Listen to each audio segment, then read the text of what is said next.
Fitchburg Municipal Airport Commission meeting. It's May 15th, 6 o'clock, 2024. Let me first introduce the members, commission members in attendance. To my far left, Eric Takal. To my left, Paul Hathaway, and myself, the chair, Clayton Raymond. I also, sitting to my right is Airport Manager Peter Kettle.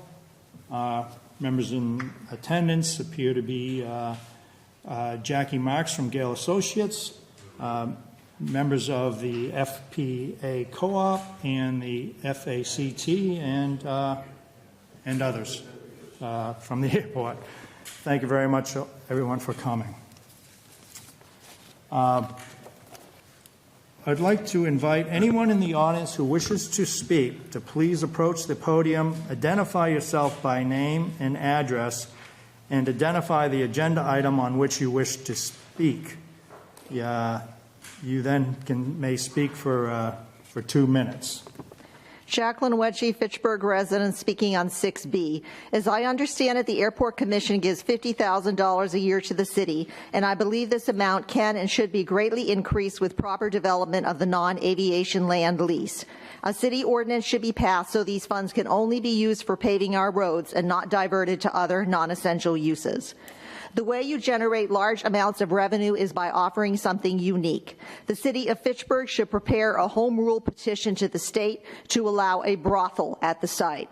Last month, I conducted a poll on Discussing Fitchburg Now, in which 60% of respondents supported this idea. With the nearest U.S. brothel in Nevada, we would have little competition and could charge high taxes. Patrons could fly into the airport, go to the adjacent brothel, and perhaps related businesses sited there like hotels and restaurants. They would not be traveling throughout the city, and like the methadone clinic on Airport Road, the impact on our city would be minimal. We already have prostitution in Fitchburg, but because it is illegal, it does not protect sex workers. Legalization would ensure proper age, consent, and health safeguards are in place, as well as generating revenue. Other vice revenues, such as the lottery, cannabis, casinos, and sports betting, have been good for our state financially. Please think outside the box and pursue this idea. Sometimes people accuse me of making things up, so I brought copies of the poll so you can see for yourself the public support for this idea. Thank you very much for your input. Thank you. Thank you very much. Thanks, Jackie. Thank you.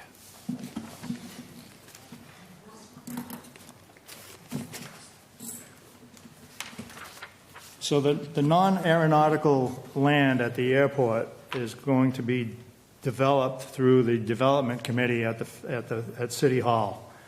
The Airport Commission itself, it can either okay their suggestion or just deny it. So we are not in charge of developing that property. We only set aside a certain amount of land for non-aeronautical use for the development as the city sees fit. Again, thank you for your comment. Appreciate it. Anyone else in the audience wish to speak? We have another person. Richie. Yeah, Rich has joined. Richie, can you hear us? You're muted. There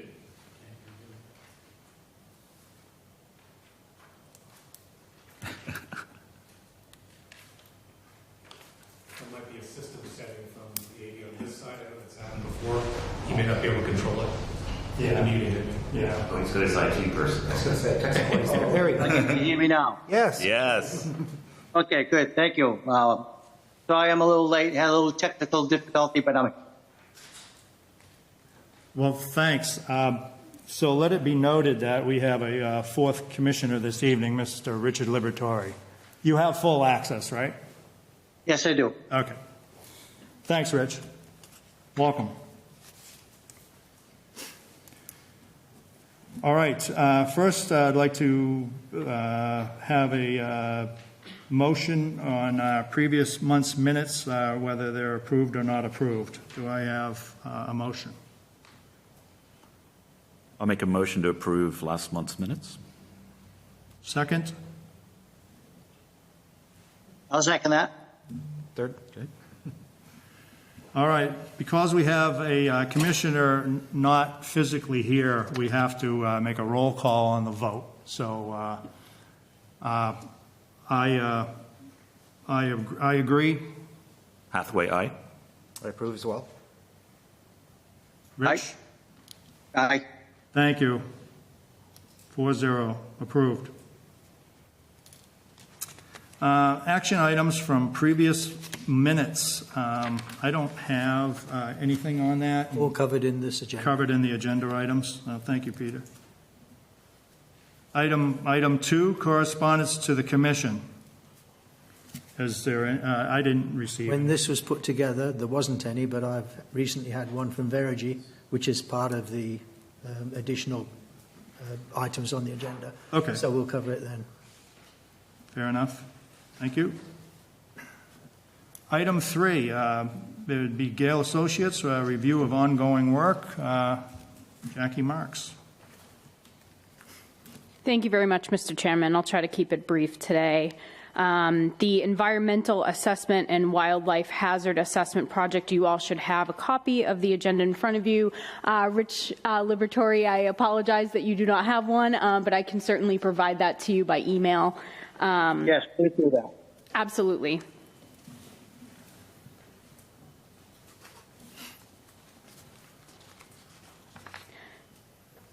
So as you may or may not know, I know Peter, Stacy Grove with New Earth Ecological has been in contact with you about the final round of wildlife surveys, which will be conducted May 20th through May 22nd. Once those surveys are complete, Stacy can then compile the final wildlife hazard report and provide that to the Commission. That will also be provided to the FAA for review, and FAA will ultimately determine whether or not a wildlife hazard management plan is required. If so, we'll move into that phase of developing that plan, already captured within the scope of work as an alternate item, so it's all within the same contract. No additional, changes would be needed as part of the project.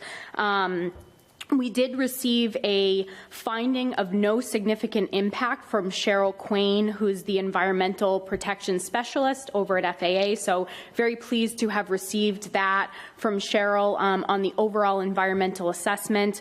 I will incorporate that signed item into the final report, and then I can coordinate, with Peter and the city to get that posted up onto the airport's website so that can be visible. But other than that, really, once the wildlife hazard assessment and/or management plan is complete, we can move into closing the project out through FAA. Any questions, comments, concerns? No, not. Sounds good. Okay. Thank you, Jack. You're welcome. So moving on to the design and permitting for main apron reconstruction. I know during the March meeting, Airport Commission voted and authorized the chairman to enter into an agreement with Gale. So the contract is being prepared and circulated, and the only action item is just execute that agreement once it's received. Then any questions on the apron design? I'd like to comment, please, if I may. Of course. Yeah, go ahead. The original price that we were looking for to get the apron done, I believe, has changed slightly, but that's in the review, and it should be all done by the end of the next meeting. Okay. Okay? Thank you. You're welcome. Any other questions or comments on the apron? Okay, Groove and Seal project, that project that's being funded by Mass DOT. Typically, those ASMP, which is Airfield Safety and Maintenance Program, those grants are typically funded at a 80% to 20% split, 80% of the cost being covered by the state, and then 20% of the cost being covered locally. Because the bid prices came in higher than expected, Mass DOT was actually able to increase their share for that project so that this airport could remain in, within that original budget. So big thanks to Mass DOT, for helping out with the additional costs for that project.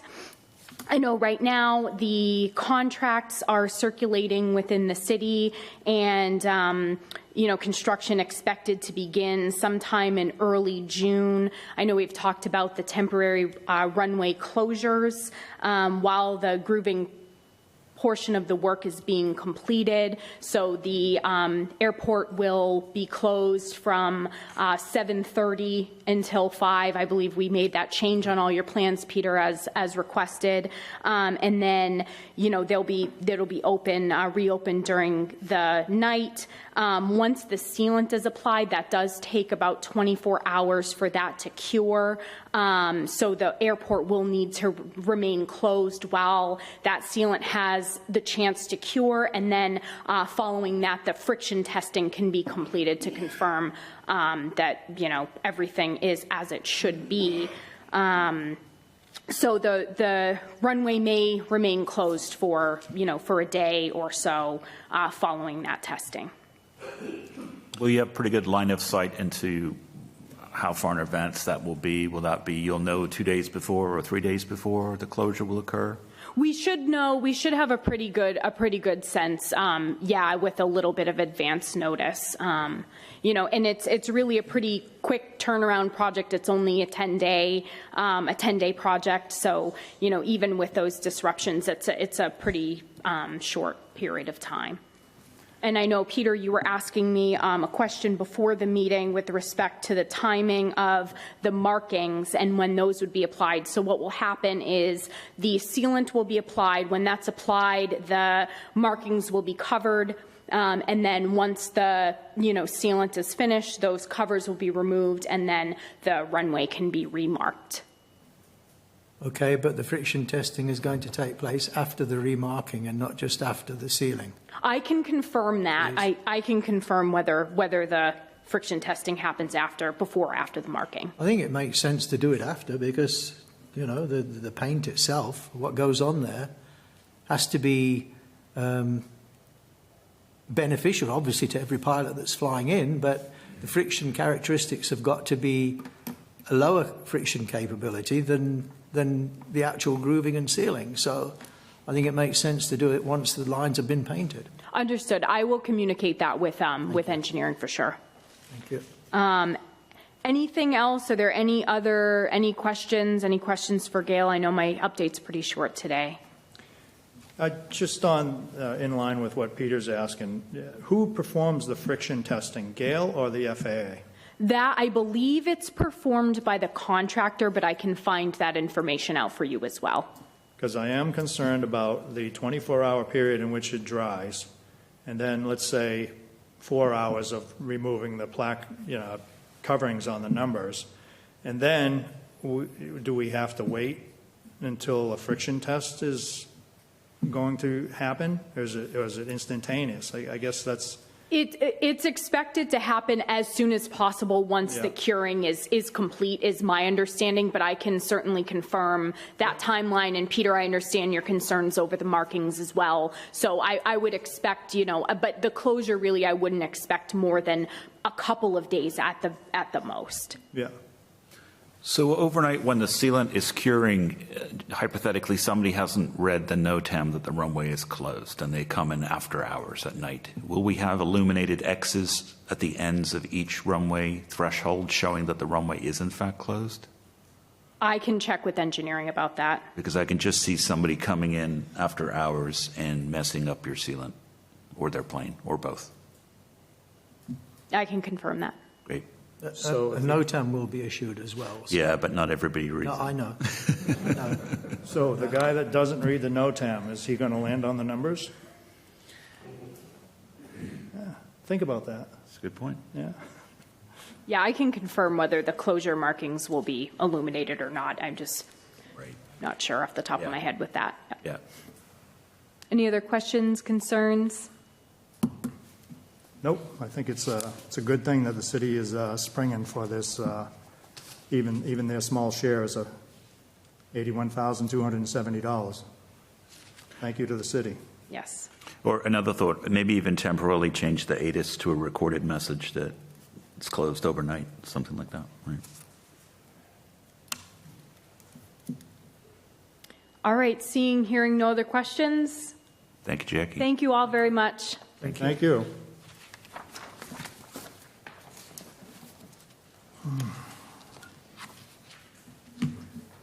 Item 4, Fitchburg Pilots Association Wings and Wheels Review. Okay, I'll take that as Daniel's not here.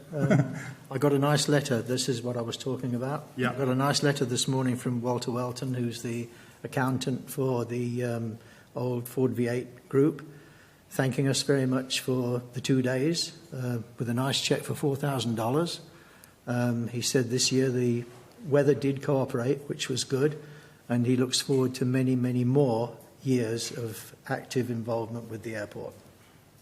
Great, yeah, they've been doing this for as long as I can remember, so.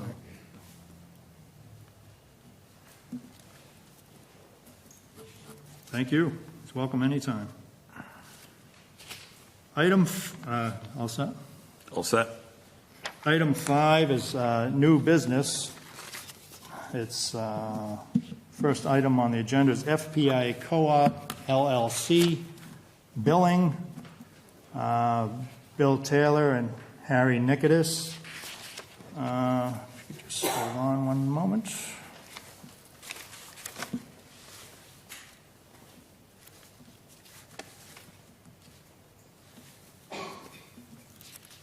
There's trouble with staples. They stick. Huh? They stick sometimes, don't they? From the weather. It's not over here, Rich, is it?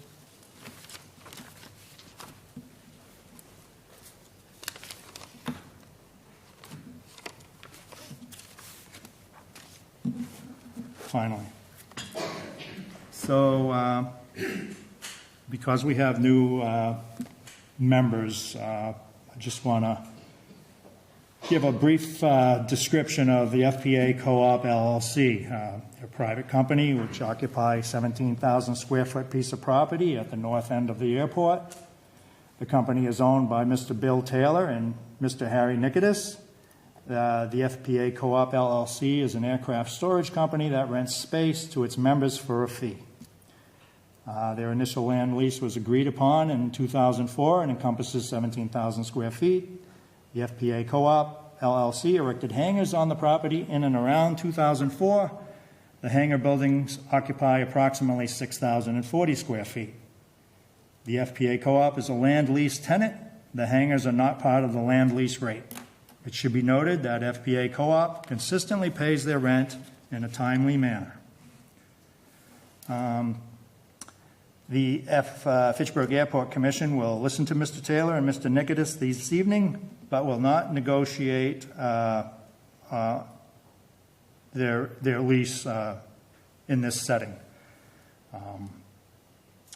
So go ahead, Mr. William Taylor.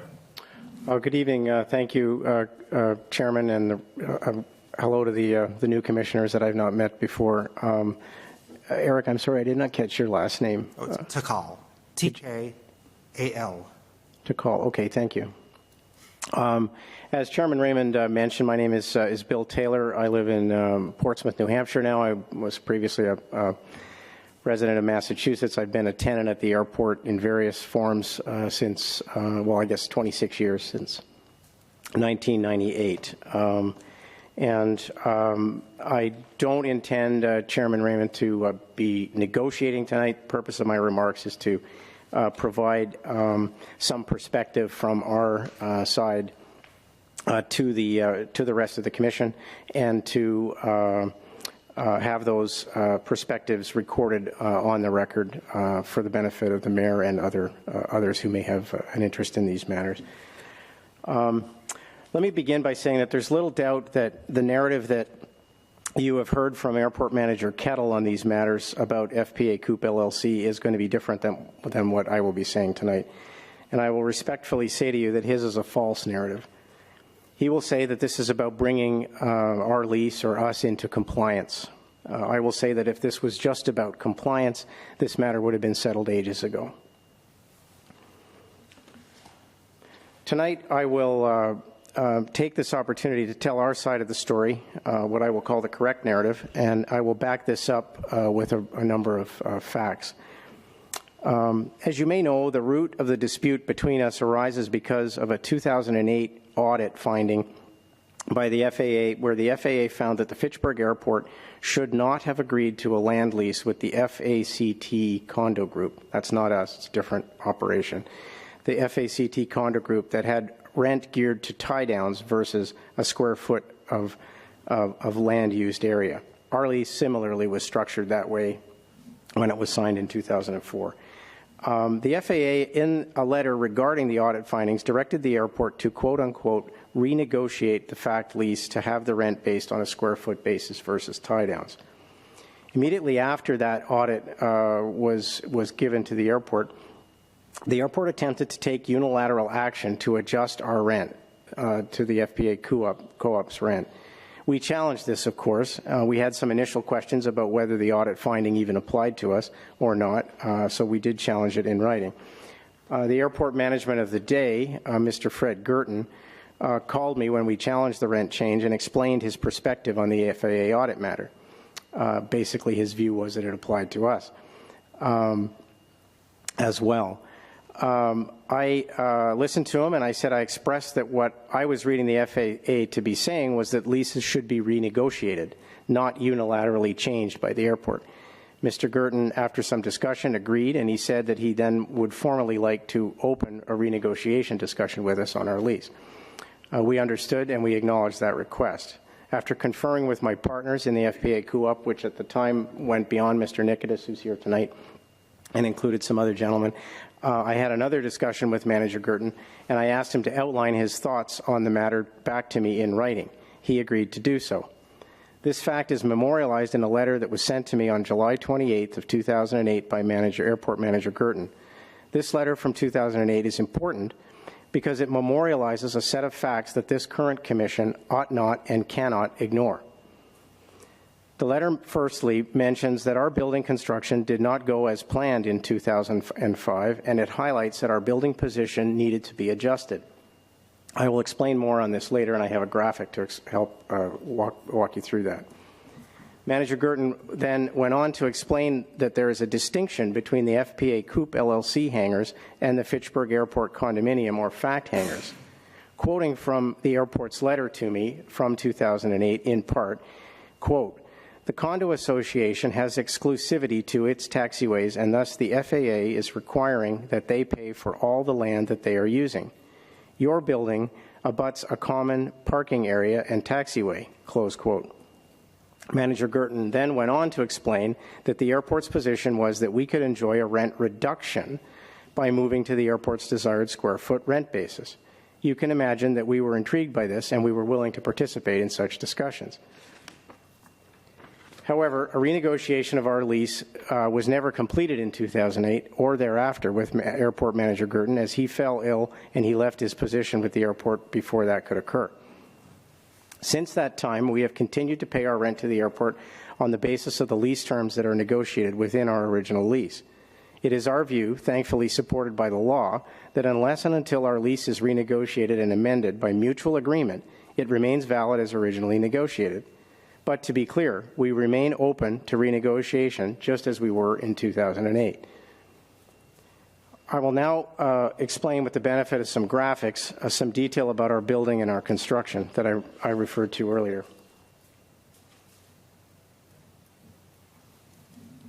Thanks, Bill. Thank you, Bill.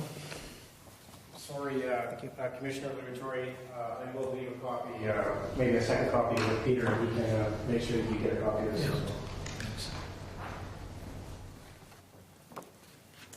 So as you can see on the first page, it's a couple of color photographs that my partner, Mr. Nikitas, flew over the site when it was under construction or attempting to be under construction, and he took these shots. This, as I've labeled it, is the initial building plan. There was to be a 6,000 square foot building shown in the graphic as building 1 with a space in between that was about 20 feet, as I recall. And then building 2 was to follow along parallel to the taxiway that led to the threshold of runway 20. You can see from this graphic that once we started construction, first aimed at building 1, that we ran into the wetland that has now been definitively delineated on the airport's master plan, that there is a wetland in that area. And we, of course, encountered that, and our construction manager at the time expressed concern that the building would not be constructible in the location where it was supposed to be. And similarly, building 2, he dug some test holes down in the area of building 2, and that area was even wetter than what you're seeing in the graphic from this picture. So as a result of that, there was discussions with the building department, with the airport, of course, and if you turn the page to the second page, our project was reduced in scope. We had to abandon our attempt at building the second building, and we built one building in the area that you see, which is, as Chairman Raymond highlighted at the outset of the meeting, is a little bit over 6,000 square feet in area, and it abuts the ramp area.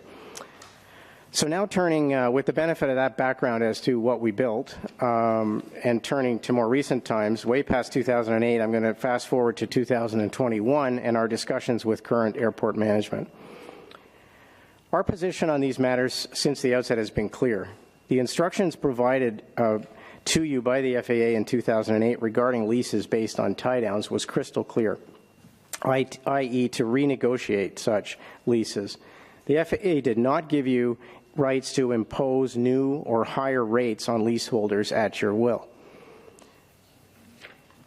Airport management, the actions that airport management has taken since 2021 in dealing with us has not been grounded in fact or in reality, or instead has been grounded in bully tactics, misguided accusations aimed at trying to find ways to find us in breach of our lease, and even actions that could be found to be attempts to expropriate our property.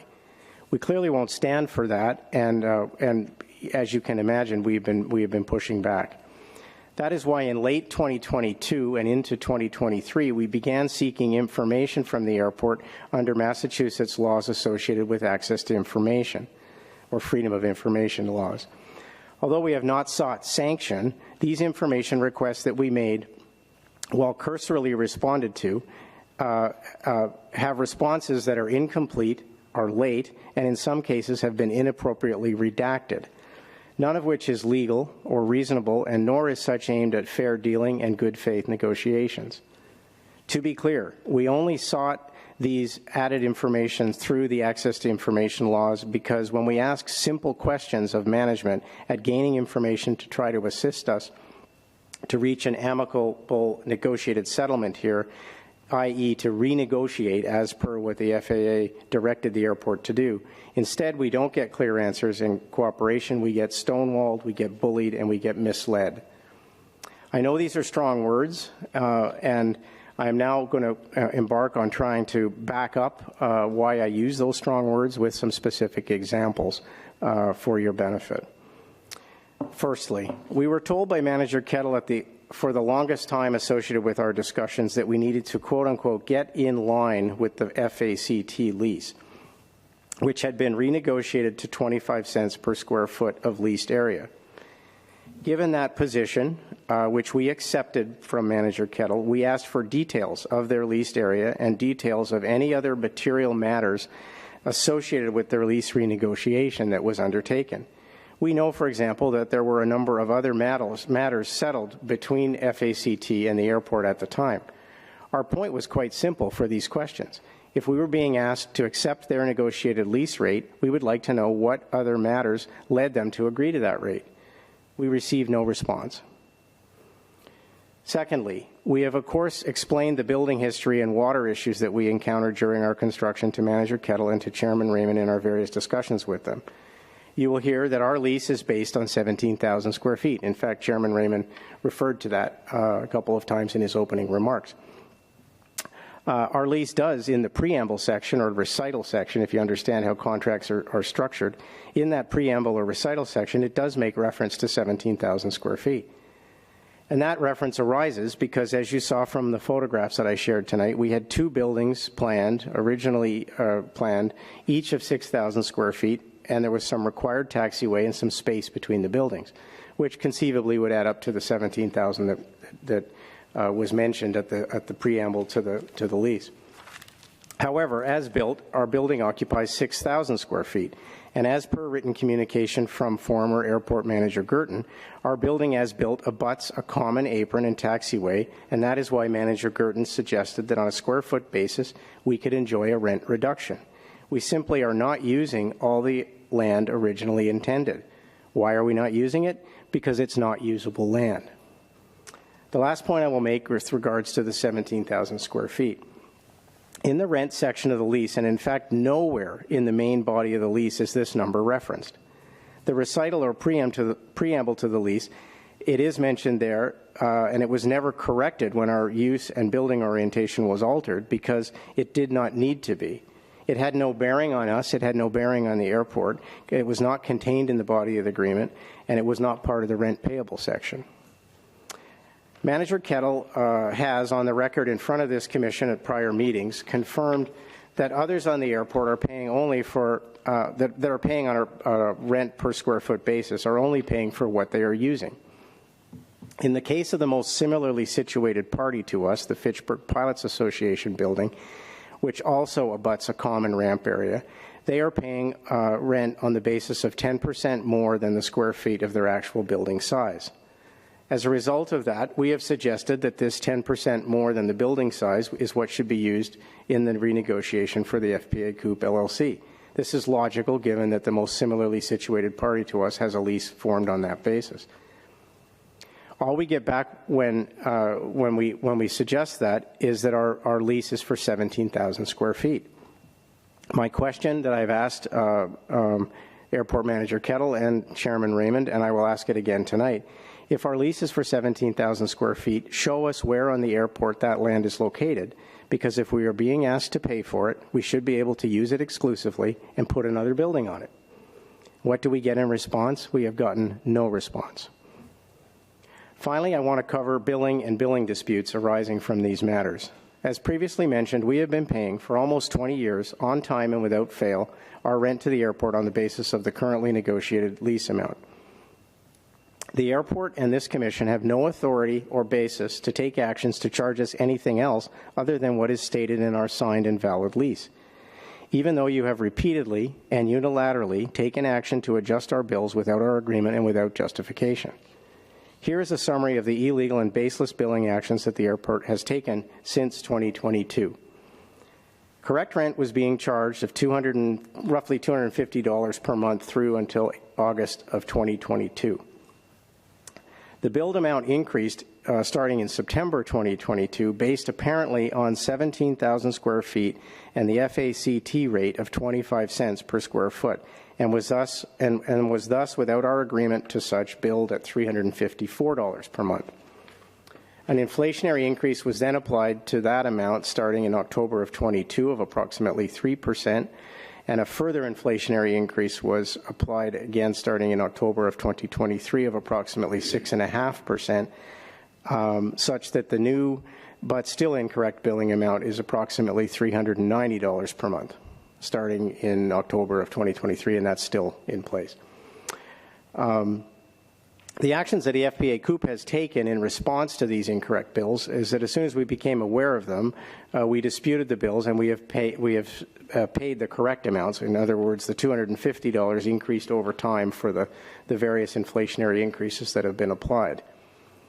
So that's where we stand on the billing. However, then alarmingly, in March of this year, just recently, we received a letter from the Law Department of the City of Fitchburg informing us that our billed rent would be increased, yet again, to 50 cents per square foot, without any further explanation, detail, or reference to the actual rent calculation clause of our lease or the basis for this increase.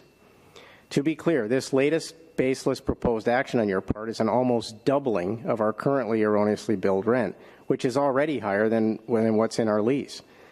We have, as I mentioned, we have not yet been billed on this latest misguided basis, but should we be, we will of course dispute such vigorously. There is more that I could add to the above examples of the airport's bully tactics on this matter, but in the spirit of limiting my time tonight, I will stop here and move on to some suggested actions for your consideration as a commission. We have two requests of the commission this evening. Firstly, that an action item be taken to direct airport management to correct our bills for the period starting September 2022 through to May 2024 based on the correct amount of $247.50 per month rent payable, adjusted for inflationary increases that have historically been applied universally across the airport tenants over that period, and that this new rate shall apply, still subject to any future inflationary increases, until such time as a lease amendment with FPA Coop LLC is formally reached, signed, and endorsed by this commission and by FPA Coop LLC. So that's action item one that we would suggest. Second action item would be an action item be taken to appoint a new negotiating team to address this matter with FPA Coop LLC. We would suggest that Commissioner Paul Hathaway could be tasked with this effort, along with legal assistance from attorney Matt Preventure, who is with the law firm Mead, Tollerman and Costa, which is the city's new city solicitor firm. We would ask, when considering this suggestion, that the Commission take account of the fact that Airport Manager Kettle was formerly a tenant of FPA Coop LLC before he became Airport Manager, and thus he is conflicted and carries bias against us, as his tenancy with us ended on bad terms. Manager Kettle has been guiding these matters with the current negotiating team, and thus the current process is tainted. I thank you sincerely for your attention and consideration of these matters this evening, and I will send an electronic copy of my prepared remarks to the secretary. Who's the official secretary of the? Rich Liberatore. Rich Liberatore. Okay, Rich, I will send you an electronic copy of my prepared remarks, so that my request would be that they would form a formal part of the minutes of this public meeting. Please do. Yes. Okay, thank you. I'm obviously open to questions, but that's all I had. Okay. No, thank you very much. Thank you, Bill. I do have one question, please. Sure. The sum of $247 per month. How was that arrived at? That was the rate that was applicable. This is, again, prior to any inflationary increases. It's the rate that was applicable under the terms of the current lease, which is based on the tie downs. Okay. What is the duration of the current lease? It auto renews. The initial term was 20 years, and then it auto renews for an additional 40 more years from today. So the first renewal period has happened. happened, already passed. Okay. Yeah.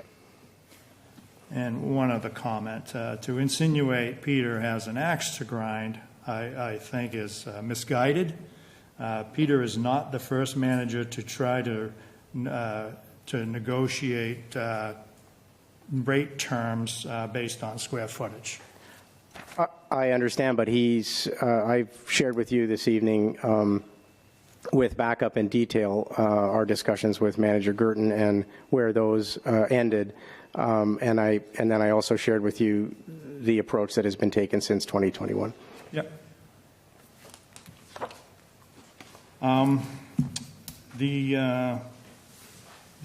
Mr. Taylor is correct. There is a offer on the table presented to him, the FPA Co-op LLC, that encompasses 16,000 square feet as we concede, there is no official document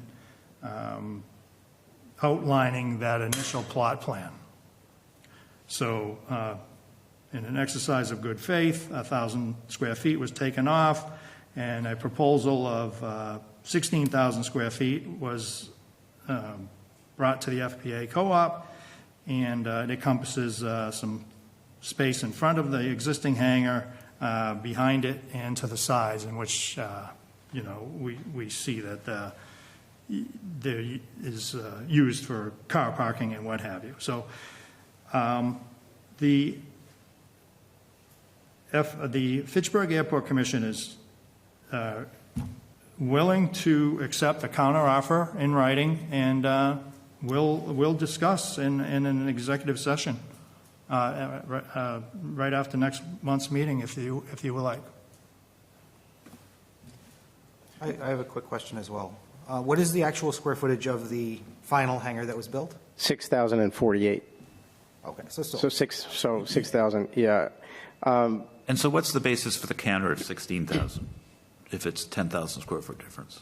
Obviously, there's a buffer around it, but to Mr. Taylor's assertion that they could never build the original 17,000 feet out. And I'm sorry if I'm coming to the party late. Yeah, no problem. 17,000 square feet is in fact written in the lease. Correct. However, the rate is not based on 17,000 square feet, as he pointed out. The rate is based on a tie-down fee, math times 6 times divided by 2. It's just Sure. a little archaic. Yeah. So then we move to a square foot rate.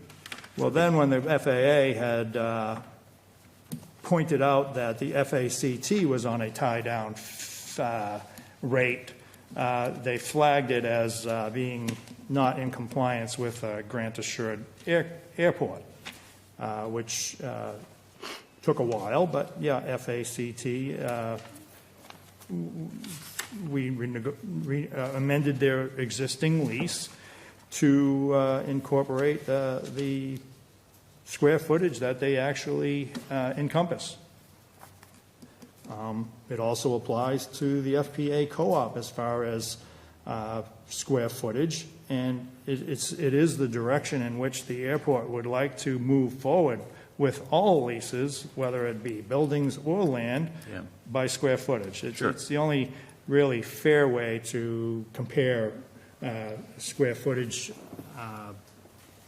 to Yeah, no disagreement there, but make it somewhat the cognitive dissonance I have is about the suitability of purpose, right? So if the original lease was for a larger parcel, that turned out that was not feasible, how is that amended? I know when we switched to a square foot modality of billing, wouldn't that have been based on the actual building as it exists today and then a buffer around that? So it's sort of like it's being built for something you can't use. so just like when land goes out for a request RFP, it's a area. And we estimated, I guess, through, I don't think we have it surveyed, but probably Google Earth or whatever, we estimate 18,000 square feet available. Mm-hmm. The customer has this plan that, they need a 10,000 square foot hangar. Mm-hmm. He bids on the land, and then he finds out that, oh, geez, I need to have parking, I need to have buffers, I need to have, fire access, I need to have snow cleanup access, I need to park my dumpsters somewhere. So lo and behold, you end up with, oh, geez, I can't quite fit my 10,000 square foot building in there, but I can fit my 9,000 square foot building in there. But the RFP was written for 18,000 square feet. So I don't know that even today there's a mechanism for recalibrating that. But typically, this land lease is larger than the building. Right, and I mean, if I was in Bill's shoes, I would say there was an implied merchantability, a suitability of purpose in the original RFP that you could build where the wetland was, which turned out not to be the case. So playing devil's advocate, I mean, I totally understand the square foot stuff, but when you're trying to get rent for something that turned out the city or the airport had erroneously held out to bid as being usable for building 2. That's where my question comes in. Yeah. And I would further just say, this is a classic commercial dispute, right? And so these things get resolved through negotiation. Yep. Right? And I think both parties just need to come back to the table. I think there's some obviously willingness to negotiate in a fair and even-handed, non-confrontational manner, you know. Absolutely. That's the way it'll just get worked out. Absolutely. But as I said, our perspective to date has been that I do need to correct for the record that if we are referring to $16,000 on your latest proposal at 50 cents, none of that has been explained to us in writing or otherwise. So that's news. But regardless, as you pointed out correctly, we're not here tonight to negotiate this in front of the commission. Yep. I've made 2 specific suggestions that I would like the commission to consider. It doesn't have to be tonight, but maybe you want to take time to think about that, but I have made some specific suggestions.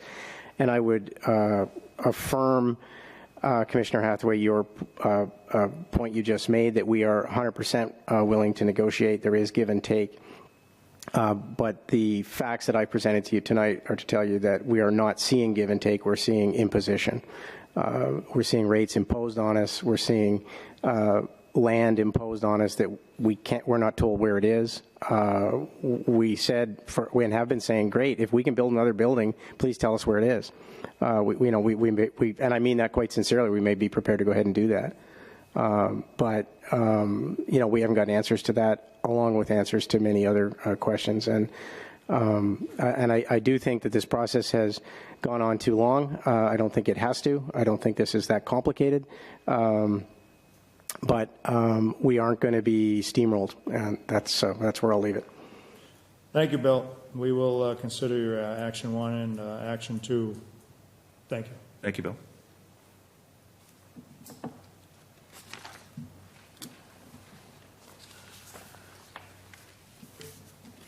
Okay, here I go, shuffling my papers again. Item 2, Verigy, National Grid. Mr.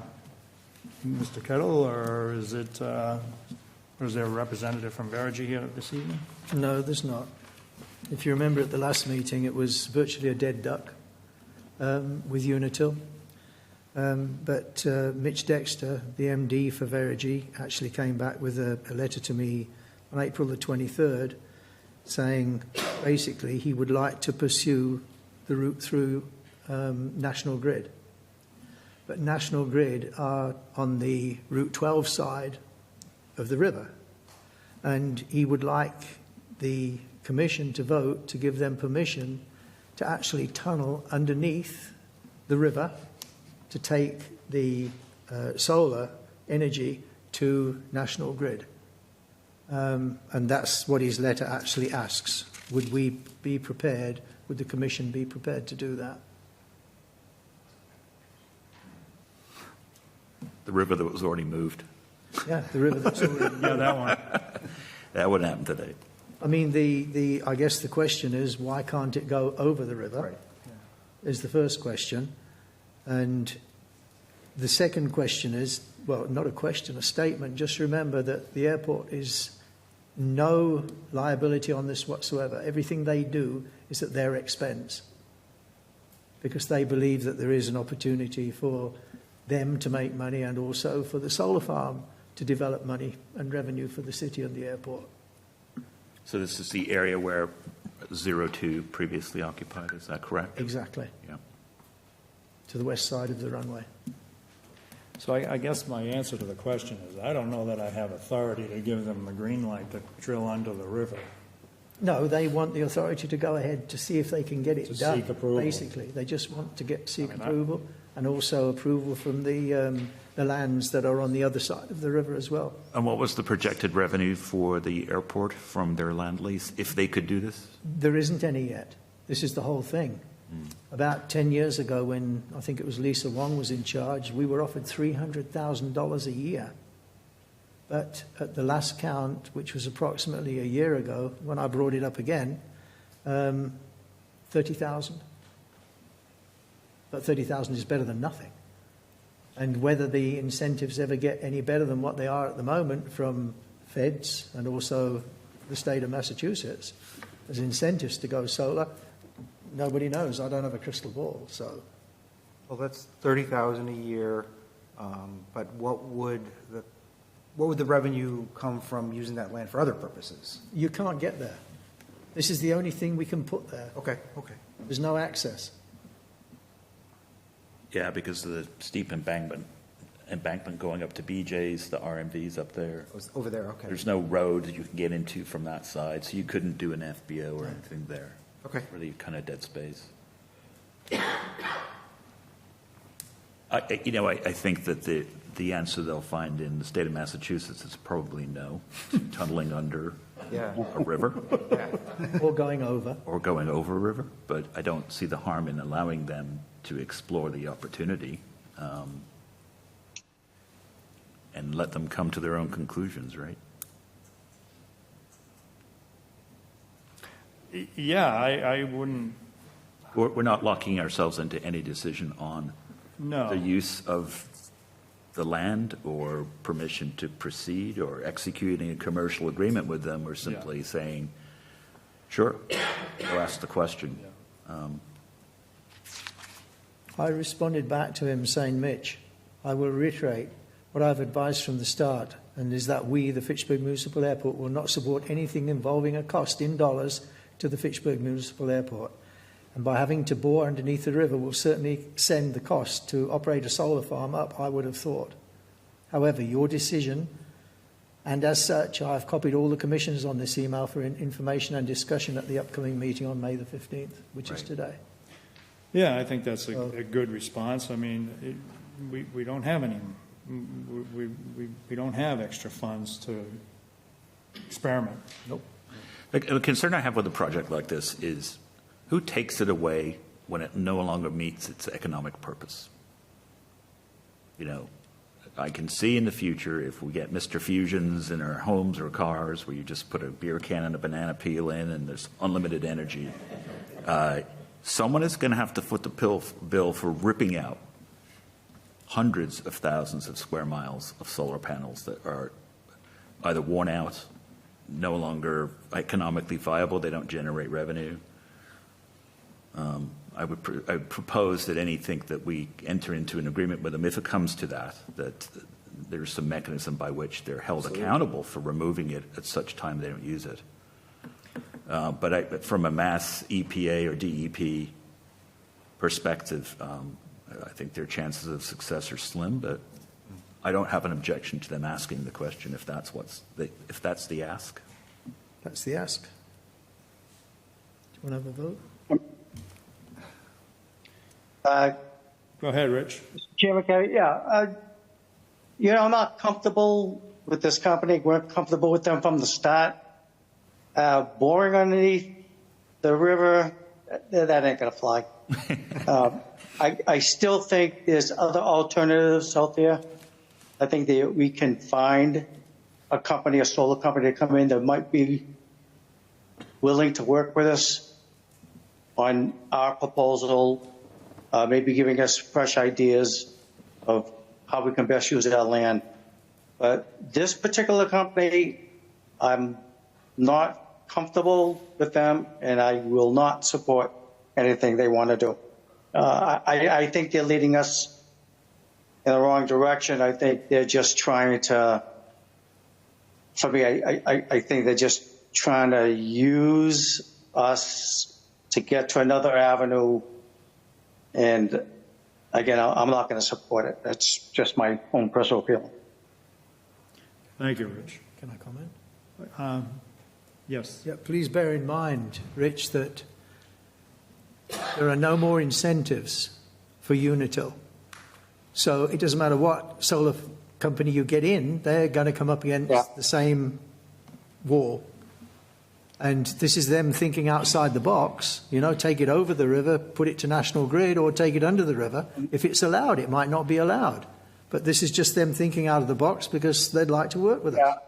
Once you get the environmental people involved, the game changes, quite a bit. So, bully for them if they can find an avenue to do it, but I don't know. I just not really warm and fuzzy with these guys. And, But- yeah, also the potential for, if you think of the worst possible outcome, that this tunneling initiative goes badly wrong and we have an environmental disaster on our hands, or flooding, Yeah. or some protected creature is harmed, or who knows what. I agree with Commissioner Hathaway, though. I mean, there are so many solar farms out there. And what happens after all those array systems start to dry up?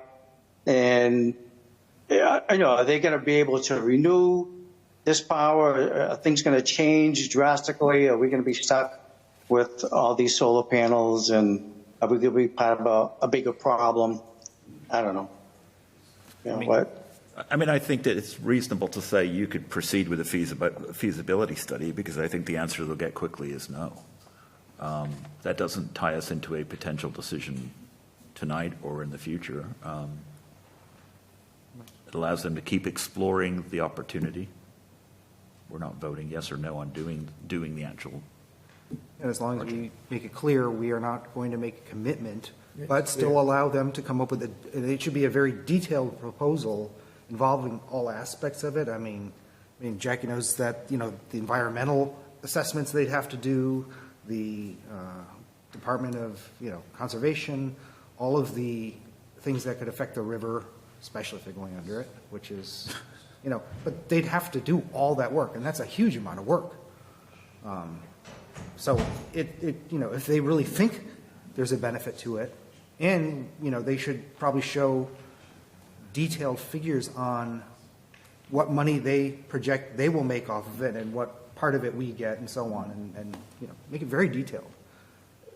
I mean, I'm not pushing them at all. If you want to say no, you don't want to go ahead with it, I'll just let them know. No.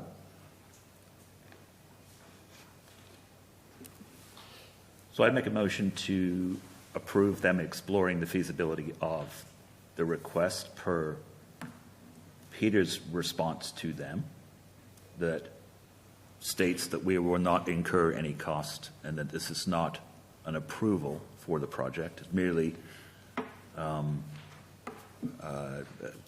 allowing them to proceed with their due diligence, whichever way that may work, whether that's economic or environmental.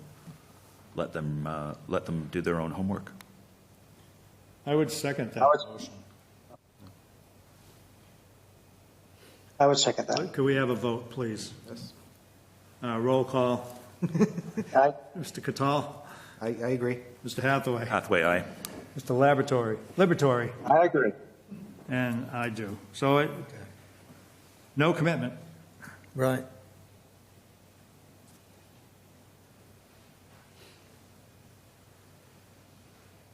I think it gives us an option, because if you don't allow exploration to bring it to National Grid, then you only have one bidder. You only have Unitil. Right. So that could pan out for us in the end.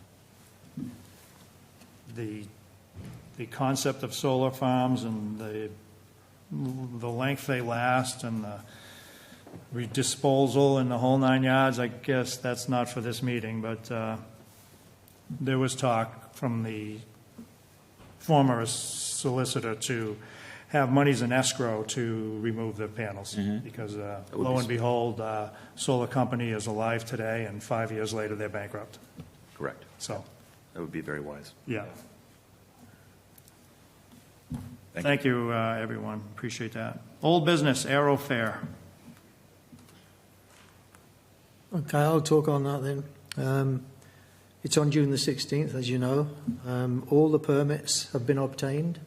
I think everything's signed up now, so all we're hoping for is some good weather. Awesome. Okay?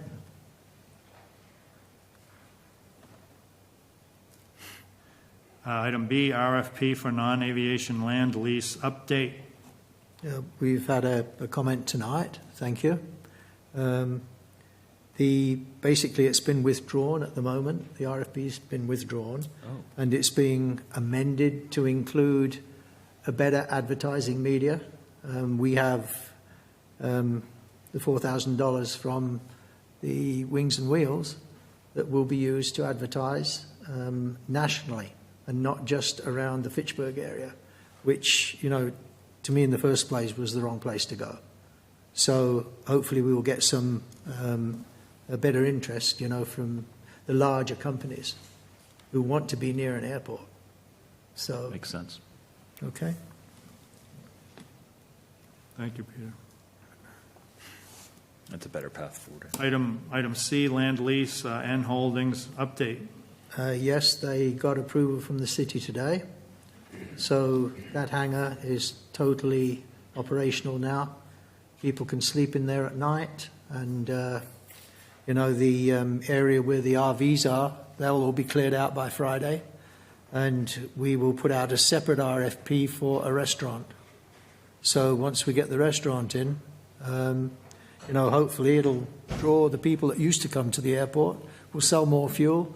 Everybody will be more happy. So, Have they thought about, I was fortunate enough to have you give me a mini guided tour of that operation. Have they thought about doing an open house for pilots and other tenants at the airport? they haven't, but I can arrange that. I think that would be wonderful, Yeah. just to see how amazing that building is and what they're doing in there. I think it's a great thing for the airport. You know, top-notch construction, so Yeah. if they could do something like that, it would be great, Oh, I will arrange that. to be good neighbors. Good suggestion. Let me just throw it very quickly. We reached out to them in the context of Aerofair, to Cheryl. We just haven't heard back yet. I know that behind the scenes, in terms of seeing the actual physical building, they probably want restricted access because they do store medicines there and so forth, but it's a fascinating operation. It's much more to it than meets the eye. So. Who did you reach out to, Daniel? Cheryl, somebody. I can provide the contact information. Okay. The guy that really you need to contact is Bill Stubber. He's the regional manager. But I can arrange that. All right. Great. Thank you. All right. Item D. Drum roll, please. Get your food Minimum ready. standards. It still says item 2.3, but basically encompasses the entire minimum standards in which we're trying to come to terms with. I have sent a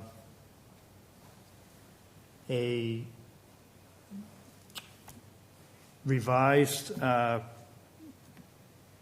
revision number 3 to FACT based on the feedback I got from Mr. Takal and Mr. Hathaway and Rich Liberatories from the month before, and some of my revisions in which I put in place as well. So it's been a bee's nest of activity from FACT and others, and FPA, I mean, and others. And Mark Estabrook, I'd like to point out, and Daniel Walton have done an enormous amount of work to try to address the needs of all the tenants here at the airport, and I appreciate it. However, we still got a little bit of a road to go. If Mark or Daniel want to comment on the latest updates, please feel free. I have some email from Mr. Estabrook in front of me outlining 4 or 5 items that are points of contention.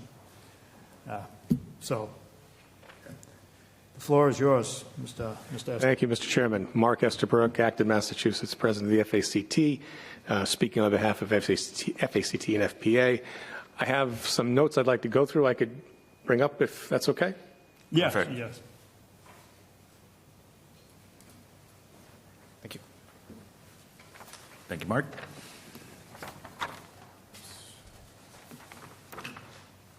Nothing for Peter. No. He's recused himself. Apologies. So can I give you that for Richie then? Yes, please, thanks. Thank you, Mark. Rich, can you see this? Yep, I got it. So, Richie, can you hear me okay? Yes. Okay.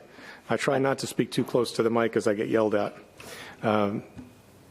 So we'd like to give some specific feedback on this third draft, and we're appreciative of the opportunity to do so.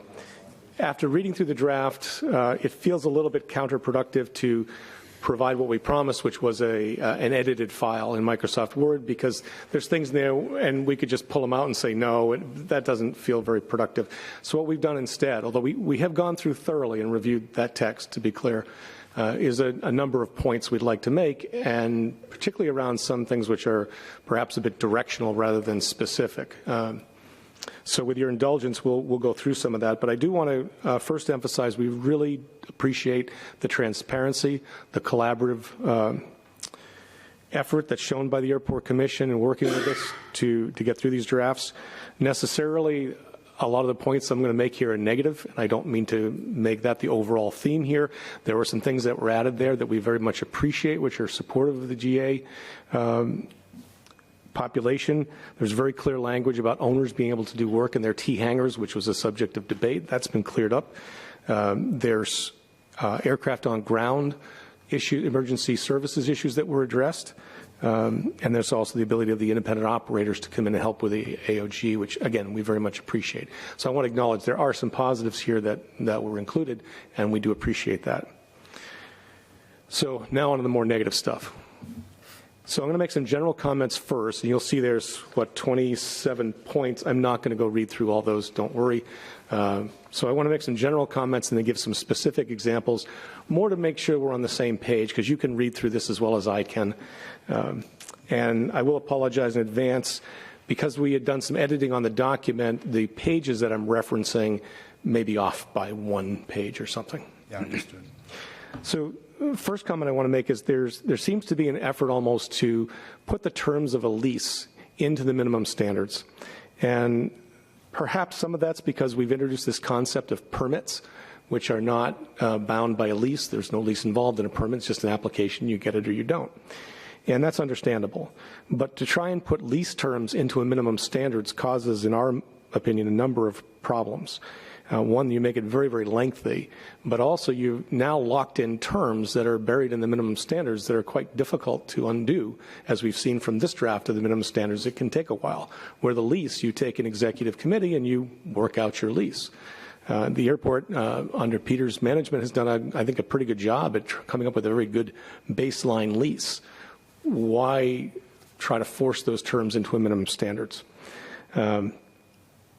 Second point I'd like to make is that the way this is worded, it appears that the Fitchburg Airport Commission is broadly empowered to subvert the minimum standards.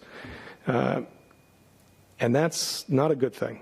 So the basis of fairness in this whole document is these are transparent, these are the standards, that's what you comply with, and to allow the commission to then undo those on a selective basis is not a great place to be, in our opinion. Mark, one Yes. comment on that. Please. Do you know where in the minimum standards that you're referring to? Because I couldn't find it. Sure.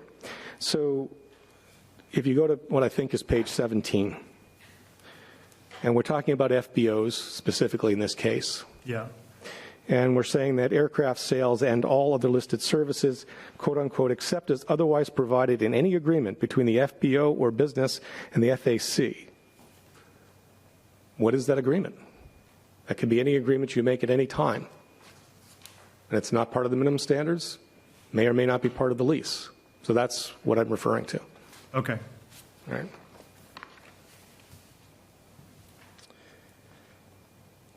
The other point I want to make is in terms like that, part of the fairness here, and it's embedded in the previous revisions of the minimum standards, including the current minimum standards. All FBOs, and by extension I would think SASOs, shall be treated fairly, right, and all under the same terms, and they have to comply with the minimum standards without exception. So when you create a vehicle that allows that exception, now you've lost transparency, and we don't know whether it's fair or unfair. Okay? In the previous standards, you have this concept where the first time the standards were written, there was a grandfather clause in there which said the FBOs do not have to comply with this as these minimum standards are published. However, upon first revision of these standards, all FBOs must comply. If you take that away, then again, you get back to, all right, don't worry about it. You don't have to worry about you. You have to worry about it. You know, see what I'm saying? It just sets up the wrong dynamic. SASOs and FBO definitions are wrong, and this is our fault. This was drafted improperly by us, and that mistake has been carried forward. SASOs offer a single service. FBOs offer 2 or more services. And if that's not clear, then it gets very messy in the document, whether you're talking about an FBO or SASO. So our apologies for that. The lease and permit agreement termination clause is incredibly onerous. There are severe consequences that include loss of lease and property for any infraction with no notification, no cure period, no recourse other than the courts, and based on rules that are not published, quote unquote airport rules, whatever those are. We still haven't seen what those are. And some infractions are left to someone's judgment. For example, unsafe flying or unsafe driving.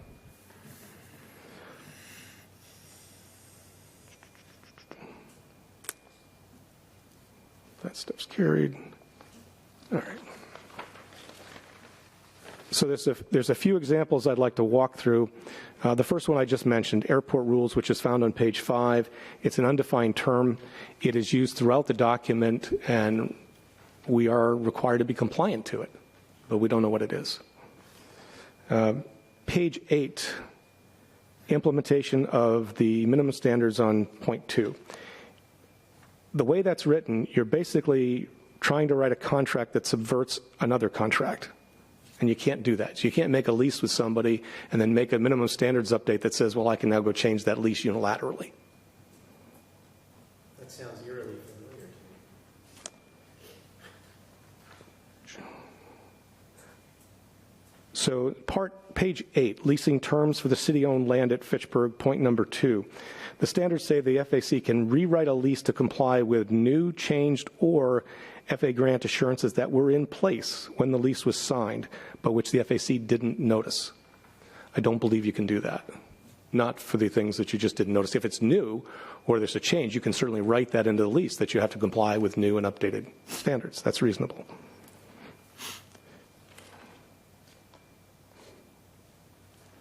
I've talked about that one. Page 28, unsafe or reckless practices in the operation of any aircraft or motor vehicle on or in the vicinity of the airport which could create a hazard is a cause for termination. I have no idea how you determine what is unsafe. Who's making that judgment? How will you enforce that? And my goodness, the result, again, is loss of lease and loss of property.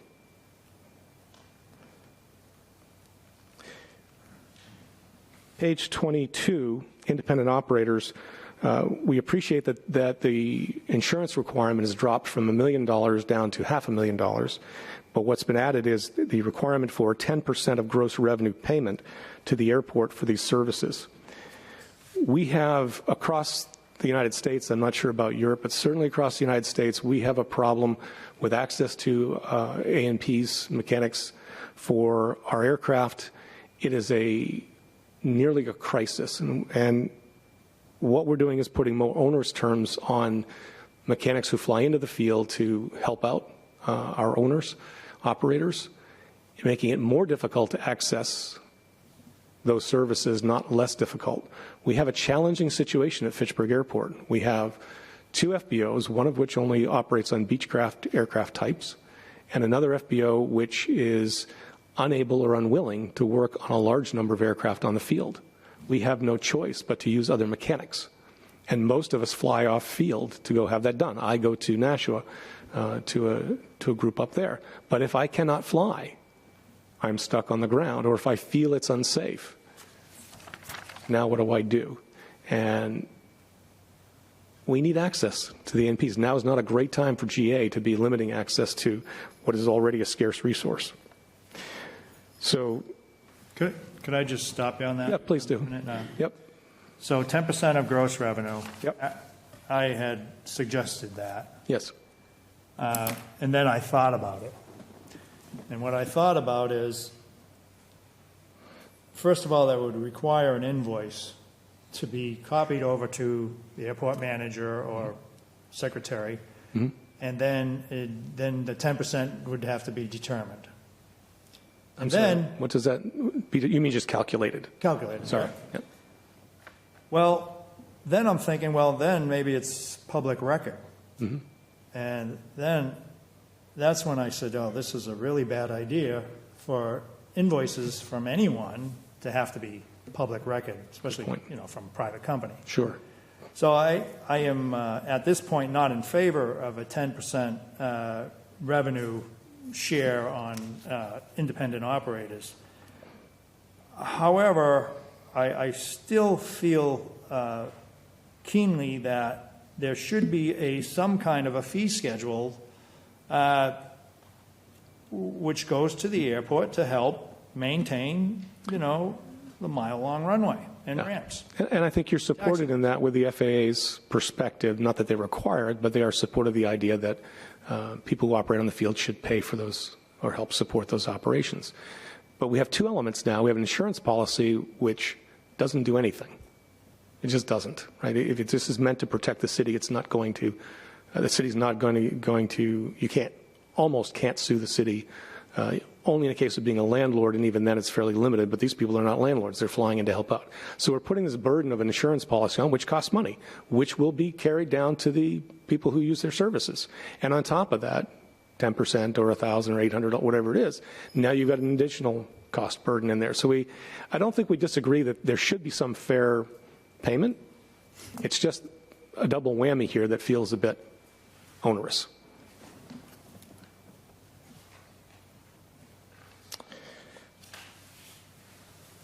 Yes. Do you want to just tie that to your opening 3? Commercial activity over 10%. Where's point 3? Yes. So somewhere I skipped over it, but there's a new concept introduced called commercial activity. It is not a well-defined concept, and you and I had some back and forth over it. What is the consequence of that? If you read it literally, if we have an owner who is doing a lease back with their aircraft, what a lease back means is if I own my aircraft and I let the flight school rent it out, they'll pay me some money for that, and we call that a lease back.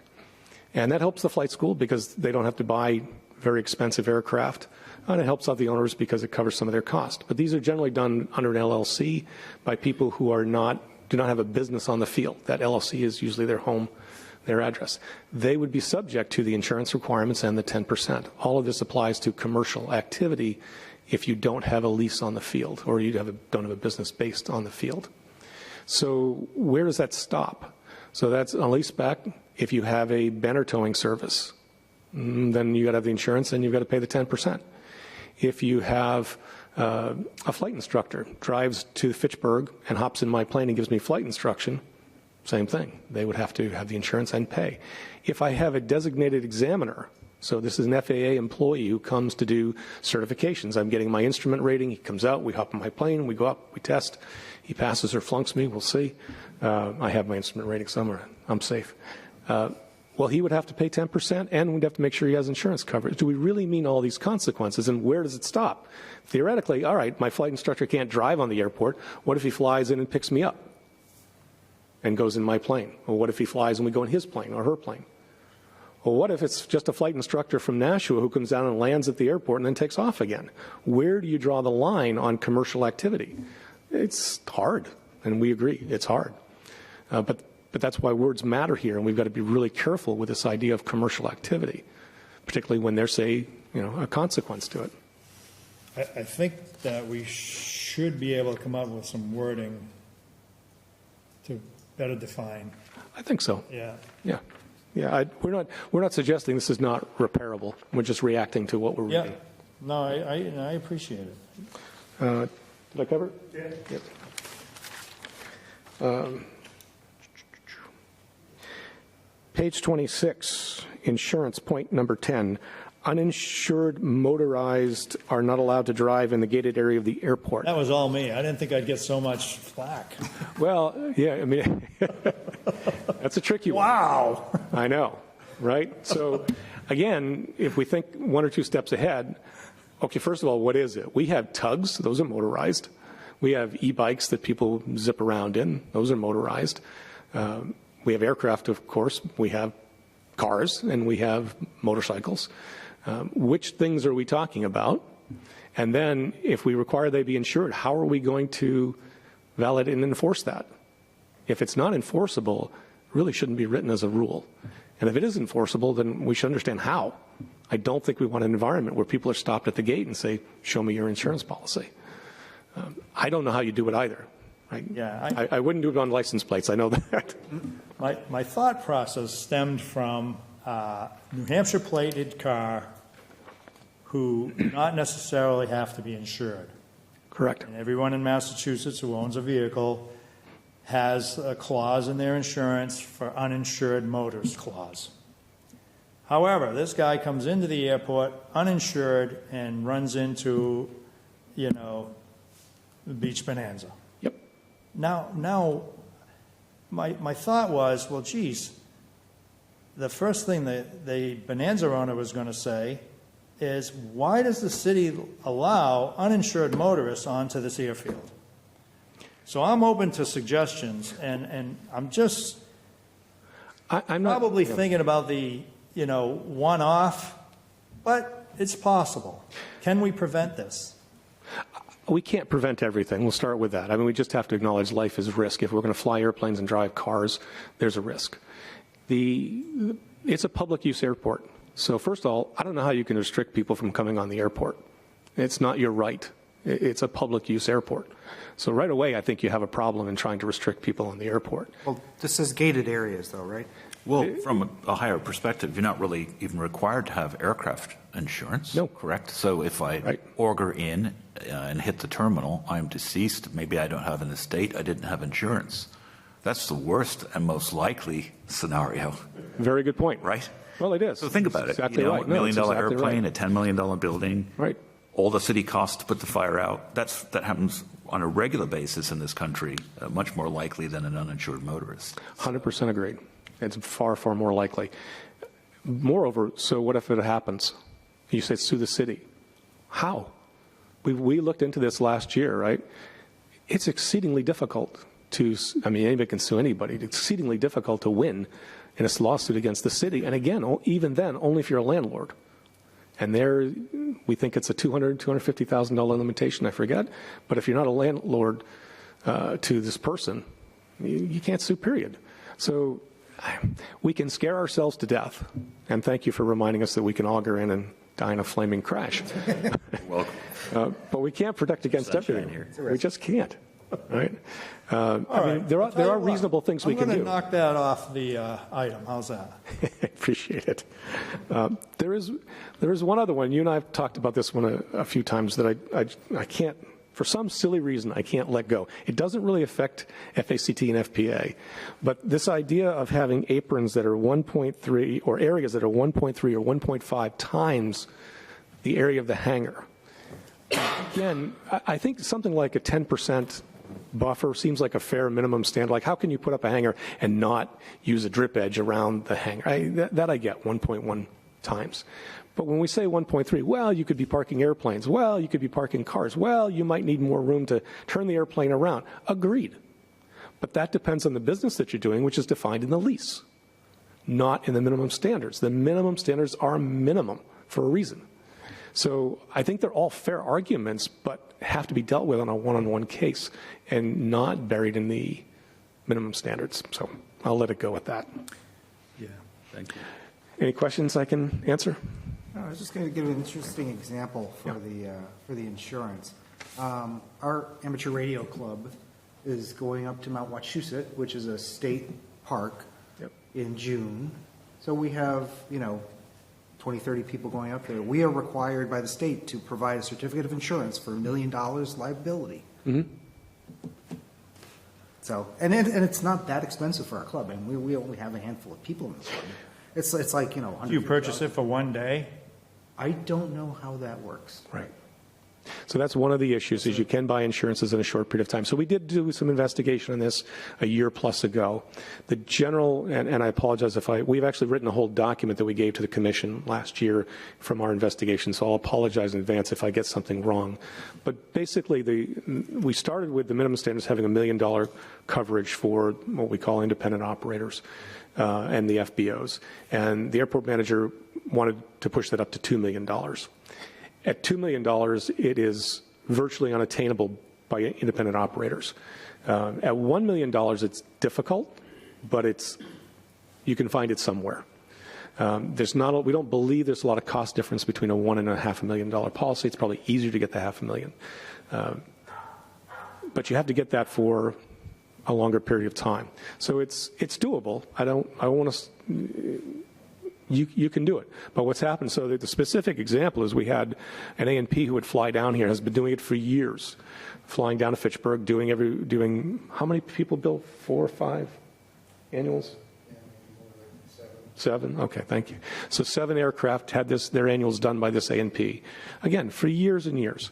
And then last year we got religion and said, okay, you got to have your insurance policy. So that delayed a lot. But months later, he did get an insurance policy, and he did come down, and you know, those folks got their annual done at a higher rate than they have in the past. But it's doable. It's just like a lot of things. Why do you want the insurance? What's it going to do for you? So we dug into this with the commission. Who are you protecting?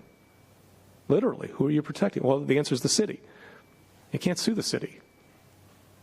So what are you protecting? It's a feel-good. The insurance policy is just a feel-good in this scenario.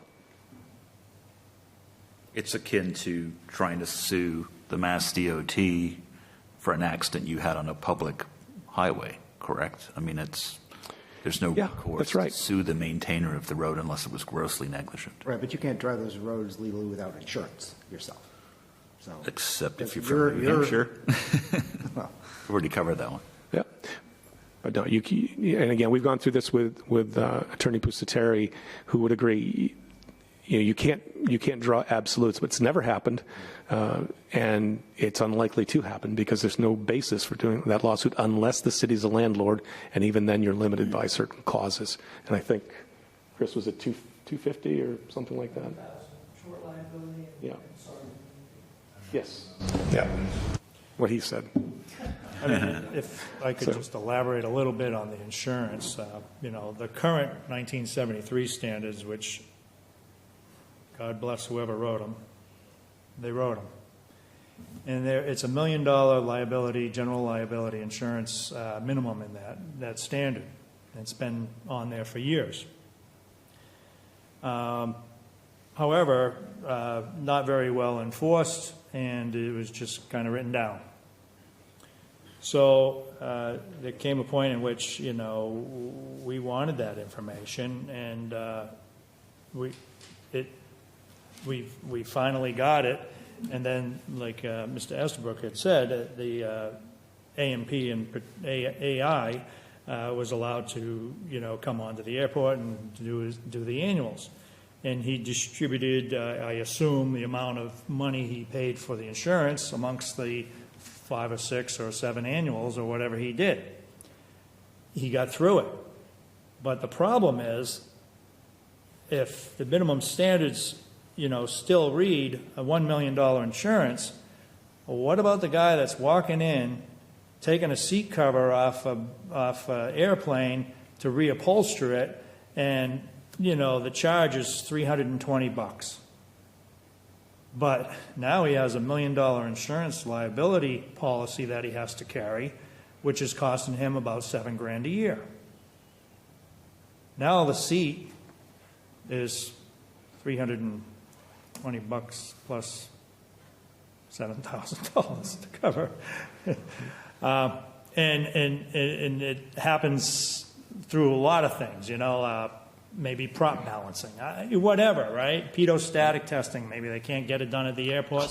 Some of our aircraft are actually made with cloth, and Twins and Nagel cannot work on cloth. They're not authorized to do that. Yeah. So now you've got, but there aren't a lot of those planes. So to your point, somebody comes down, Yeah. they have to bear the cost of all that. So it's definitely something that needs to be discussed.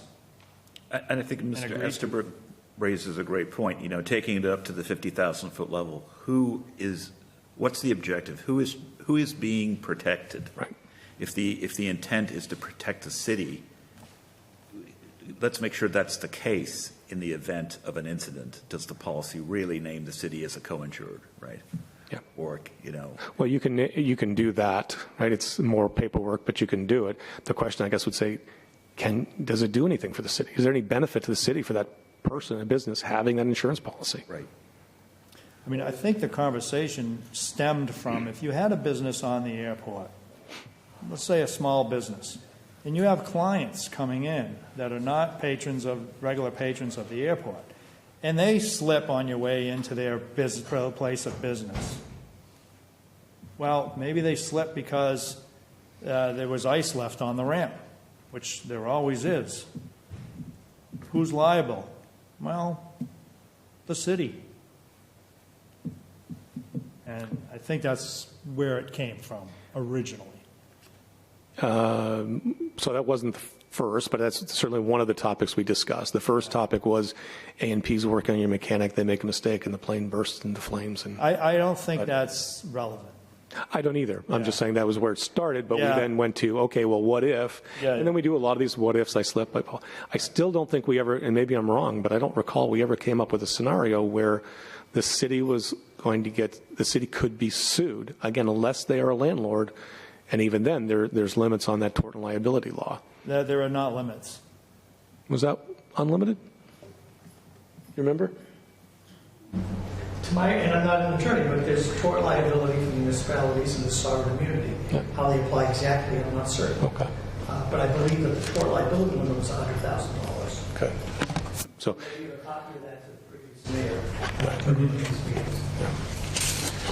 If I may, from a process perspective, and I think what you've provided, Mr. Estabrook, is very helpful as a working memo for addressing the draft, and so recognizing the sort of very exciting document that was inherited, the original minimum standards, and trying to whip that into shape for the current era.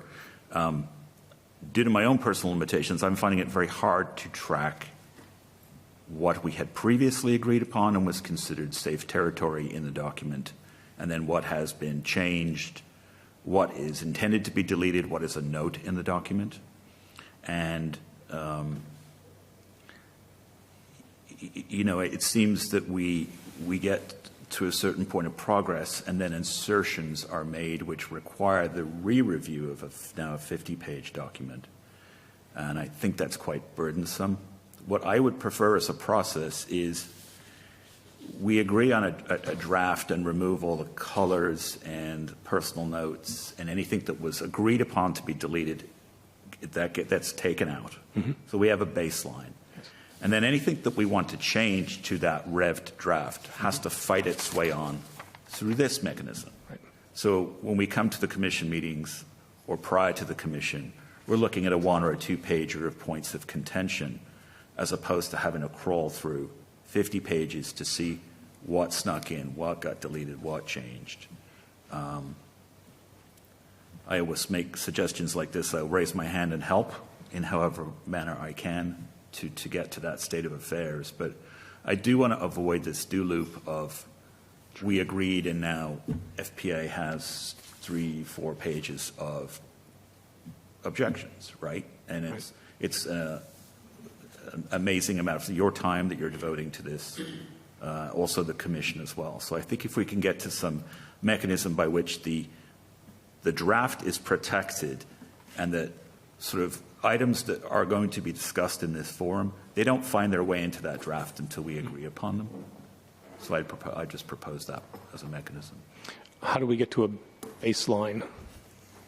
It seemed we were awful close at the last meeting, or closer, and then there certainly weren't 3 or 4 pages of concerns about lease and. Yeah, at the last meeting, though, we had not done a thorough review like we did on this one. Okay. So I couldn't comment on Understood. what was objectionable there. But I think if we can get to some steady state where major issues are sort of memorialized in a draft that isn't then edited willy-nilly. Sure. Right. Yeah. Things have to have a real justification and concurrency between the stakeholders, and they kind of fight their way into a new rev. Right. Yeah, that makes perfect sense to us. The challenge may just be getting to that baseline, but yeah, absolutely. If we can do that. So perhaps that should be an objective, to not add any new concerns from any stakeholder, whether it's the commission, just try to get to a rev that we can all generally live with soonish. Because remember, this also has to go through the city, and this is not even the beginning of the process really yet. Think about that. As I said, I'm raising my hand to help. Appreciate all the work you've done. Yeah, and we're committed to continue. We don't look at this as a challenge. But in our lifetimes, we would like to see. We would all like to get through it. Yeah. To everyone's satisfaction. Right. Before that firing crash. Paul? So we stand ready to help in any way we can. We appreciate it. Yeah, I think it would be possible to have myself sit down with the FPA to at least agree to the items that we do agree on. Sure. And get them in black. Yeah. You know, I love colors, but. I don't have a color printer, so that Oh, that's the problem. My major We use italics for the changing stuff. Yeah. And one other point about the minimum standards continually bumping into lease agreements. Mm-hmm. After reading it after your comment, it does appear to me that I think like in 1973, they were trying to come up with a lease in the minimum standards because they didn't have a lot of people out there with leases. Mm-hmm. Yes, that's right. And, That's right. and it occurred to me that this is exactly what they were doing. They were like, bam, bam, bam, bam, bam. However, I do think there's room in the minimum standards to at least point out the things that should or must be considered in a lease. I think that's perfectly fair. Yeah, Reasonable. exactly. Yeah. Yeah. You know, there's items in there about, well, the color of your hanger. Sure. You know, does it always get into a lease? Sometimes it does, sometimes it doesn't. But if we had it in the minimum standards, at least we'd have some say over, you know, a bright orange hanger. Absolutely. Yeah, okay. Yes. So, Yep. But take that as an example. You, for whatever reason, you may decide 5 years from now that, you know what, we're going to go from, I don't even know where we're at now. Are we on blue or brown? Because we were brown, and now the new flight safety thing is blue. So I know I'm confused. Yeah. But you may change your mind, saying we're going to a new color. So the minimum standards might say the color that's defined by the Airport Commission, not pick the color and put that in the minimum standards. Yeah. Right. Yeah. Well, that goes to, we're talking about airport rules. Yeah. That should we have, or do we have, some sort of document somewhere that we maintain that are the airport rules? No. Well, okay. Should we? And should this just refer to that? And that's published as well. Should there make a separate lease type of document that just narrowly focuses on that sort of thing? And we just refer to that, and that can change over time, but. Well, so I would caution you that we have to be a little careful on that with the minimum standards, right? Because again, if you write something that says at a minimum you must comply with all airport rules,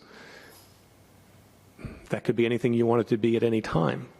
So that's not really a minimum standard. That's whatever you want it to be. That opens an interesting door. I understand the appeal of it. Yeah. So then do the airport rules just go as a section in here? Yeah. I think in the interest of getting it done in our lifetimes and simplicity, Okay, yeah. It should be a reductive process. I mean, as very fond of Elon Musk's comments, and one of his is, requirements have to fight their way. If you're not deleting requirements, you're not doing your job. If you're not holding people accountable for adding sections, you're not doing your job. And I think it should be a reductive process. So. Yeah, I would agree. So just a curiosity question, not related to the minimum standards.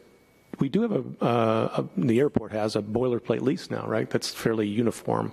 That I think the airport manager has gone and tried to, for the most part, get everyone to buy into, right? Yes. Yeah. Okay. I do. I have one that's been, color coded. Okay. I too don't know which was. I could have gone with the colorblindness thing. So I do not have a final. Okay. It's an ADA issue. But yes, and that is very helpful. And in the airport's manager's defense, nearly everything that's leased has a lease document. There's no more at will, pay me $1,000 and it's Yeah. No, I was giving Peter, that wasn't a criticism. I was giving Peter credit for actually driving that process. It was a very difficult process. Nobody wants to be changed. So, no, I appreciate the hard work that went into that. And it's very, very valuable. And it gets back to fairness and transparency. If you have one boilerplate, everyone's being treated equally. So that feels pretty good. And then we were even open to provisions in businesses in which, owner-operator, what if the owner no longer wants to do this anymore, but it is tied into this lease for another 10, 10, 10. Yep. So provisions have been made, and we've worked with people on the airfield for that reason. So. Sure. No, that's great. All right. If you're all set with me, then thank you very much. Yes, Appreciate thank your you, time. Mark, for your work on that. Others allowed to make comments on the minimum standards, or? Yeah. Yeah. Okay. Yeah. I'll be very brief. I guess maybe in keeping with what Commissioner Hathaway had to say, I think the overarching principle that should be considered here is to try to keep these as simple and as minimal as possible. I think that the FAA's guidance on it, as I read it, I could be wrong. I'm not an attorney either, but they seldom want to get involved, the FAA does, in commercial disputes or commercial matters. And I don't think the intent of the minimum standards is to create a document that is trying to reach into existing commercial arrangements. I think that creates arguments of conflict. I think that you mentioned that this document has to get approved by the city. It then ultimately has to, I think, get also approved by the FAA. So they may, hear from others, including some of us, if there's stuff in there that looks like it's an attempt to kind of do through the back door or that which you can't do through the front door, if you follow what I mean. So I think we need to be very careful and deliberate about this and keep it to a minimum. The last comment I'll make on the standards is that relating, Chairman Raymond, to your comments about, finding new and novel ways for the airport to get more revenue to assist, on paying for ramps or repairs or whatever it is. I guess I would just, because we often hear the narrative in this room at an airport commission meeting about the fact that, that Peter's goal and the airport generally's goal is to try to get the airport in the black and keep it in the black, et cetera. And one point that, I would highlight, I said earlier in my remarks when I was talking about our lease negotiations that, I've been at this airport for 26 years, and I've seen some very positive changes over that time. One of them was the private investment that was made by a lot of people, some of whom are in this room, to build hangar buildings. That was private capital. The city of Fitchburg is taxing those buildings. It's not a trivial amount of property tax that the city is taking from pilots in this room that are there. That money doesn't, as I understand it, make its way back to the airport. I get it, but it ought not be ignored that this was real investment.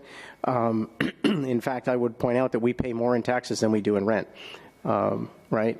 So that, to me, hardly makes, frankly, any sense, given that we don't have any sewer service, we don't have any water service. We don't take any services, really, from the city other than, I guess, fire and police if there was issues at the airport that required, the fire department or the police department. But, so I think that's something to consider, that the city and the new mayor and the commission should consider that, there's a lot of economic activity that has been derived by having leases and rules that people can count on and that they are willing to invest in. If we create a document of minimum standards that are uninvestable, then you won't have, when you issue an RFP, somebody's going to look at this standard and go, my lease can get terminated for any number of things. I'm not going to invest hundreds of thousands or millions of dollars in buildings that will be at risk.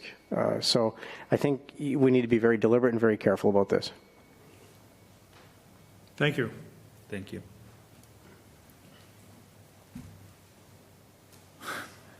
All right, we're going to move on from minimum standards. I know you all want to stay on it, but we got to. Item E, Crawford Street safety update. Basically, concerning the fence being destroyed every month. Any update on that? There is. Peter? Commissioner Nick Erickson did say that there's still nothing in the budget, particularly with the cuts that the mayor has made. And basically, he's still awaiting for MassDOT to come back. Okay. So it's still ongoing. It's still Yeah. ongoing. Item F, high resolution, that's all I got. HRSC. Yeah. The actual testing, now they've done the datum work. The testing, as you all know, I've sent out an email to everybody. I hope you got it, Paul. The testing is going to take place on the 4th or 5th of June, when the taxiway is going to be closed on Taxiway Alpha between Echo and Delta. Yep. So, I mean, it worked out really well the last time, and I don't foresee any problems this time. It'll be down there for 2 days, the 4th and 5th. Awesome. Good. Okay? NAAS update. Yeah, that was the offer of the gentleman to come in and look at building some new hangars, 20 new hangars. Yes. Once he'd found out that the utilities are going to cost between $1.5 to $1.8 million in addition to the cost of the hangars, he backed out. And he said, but please don't forget me, because if anything ever happens that the FAA or MassDOT will contribute as an ASMP grant or something like that, then he'll definitely be in. However, I've since found somebody that does buildings of hangars and also does utilities. He does both. And he's got permission from Unitil and Mass Water to actually connect to their systems. And I'm waiting for a quote from him for 10 hangars. So, and I've already got 9 people interested in buying them, which is really good. So Those are corporate, larger hangars? No, standard tees. Standard tees? Yes, standard tees. I mean, if this goes successfully, then we could look at putting corporate ones in. But we need, obviously, the traffic to fill them up. But it's not dead in the water. It's still going, okay? Got it. Yeah, it's a big hurdle, as we know. Utilities. Item H, lining of airport administration park, yes, go ahead. Yeah, the city can't do that. There's not enough money in Commissioner Erickson's budget to do that. I cannot get an ASMP grant for that because the cost to do the grinding went up by $500,000. Huh? But as Jackie remarked earlier, MassDOT have actually contributed the money. And instead of us paying the $82,000 that we were supposed to, it's $81,300. But Owen Silber said I've got to take him out to dinner for that. So, but it's still ongoing, which is good. So basically, he's offered to do it in an ASMP grant in 2025. Okay. Which starts in July, by the way. Okay? Because their year ends like ours does as well at the end of June. So we can get it done then. Okay. Item F, financial review. Nothing. No. Everybody's good. Yep. Love it. Executive session, not this evening. Well, that will have to go on the meeting next week, won't it? Or next month's meeting. So I will take a pause on that. All right, it would be nice if we had a counter offer from FPA Co-op. It would, but I didn't have an opportunity to say anything, but that document that I passed to you that I don't know if you showed Paul, they got copies of that at our last meeting. Yes, I know. So he said he didn't receive it. He got it at the last meeting. Yeah. So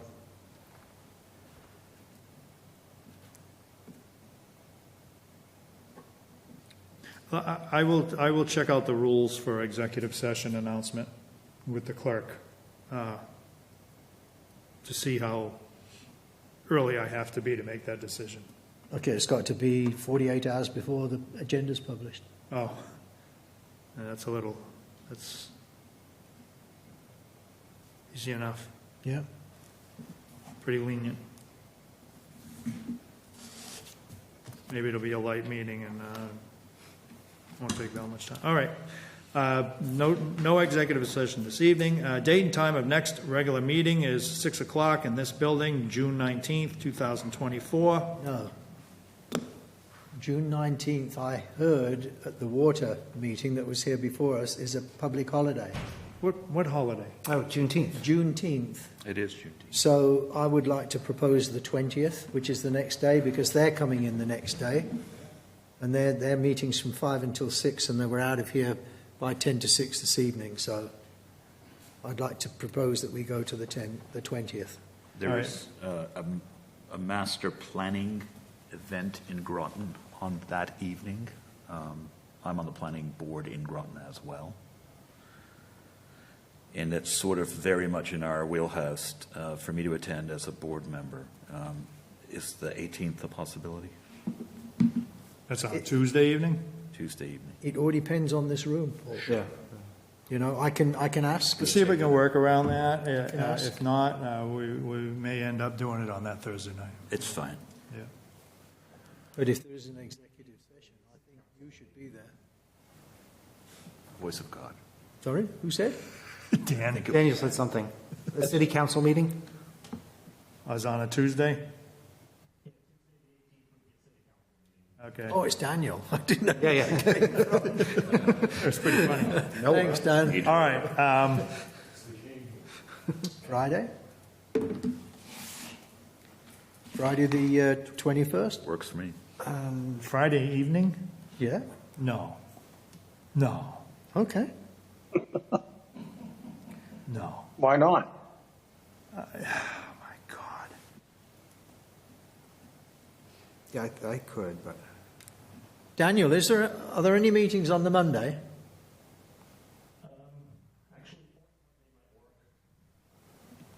The fourth Monday. That's the 24th. 24th, that's fine with me. Fine with me. The 24th, Daniel?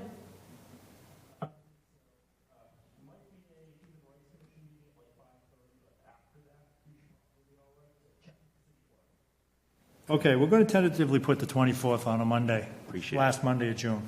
Thank you. I'll confirm. Roll call to adjourn. May I just ask one quick question as a new member? What's the point of order if I want to raise an issue at the next meeting, put it on the agenda? Yeah. Okay. Basically, you just, you can tell Peter. Right. Yeah. We'll get it on the agenda. Yeah, anybody or any commissioner approved through me, but. Yeah, it's something too sinister. I would just, I think there's enough people who've shown interest in participating in the process to put together some kind of working commission, a subcommission, to explore any way we can get bathroom access after 5 p.m., not in the terminal, but somehow provide facilities at a municipal airport where operations are conducted throughout the night.